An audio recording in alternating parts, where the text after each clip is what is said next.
آقای خمینی از لحاظ علمی خیلی ضعیف بوده. یعنی اگر شما دوستان عزیزی بیننده شک دارید در کلام من، شما سخنرانی هایش را ببینید، سخنرانی هایی که در نجف کرده آثارش را ببینید، ولایت فقیه غیران، کتاب اصولش را ببینید. بله، انوار الهدایه فی شرح الکفایه، یک چیزی نمیتونه حسب میدن. مصباح الهدایه فی شرح الکفایه، همین یک چیزی هست. التباس دعا. یا او صحیفه نور، صحیفه نور. سخنرانی هایش را ببینید که اون کجا اون اجتهاده، کجاش تحقیقه. یک جای آمده در فضایل امیرالمومنین آقای خمینی خواسته صحبت بکنه. سبحان الله.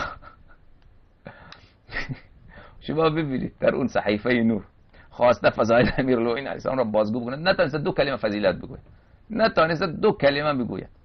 خب مجتهد همینه، کسی که مطالعه در احادیث و روایات داره همینه.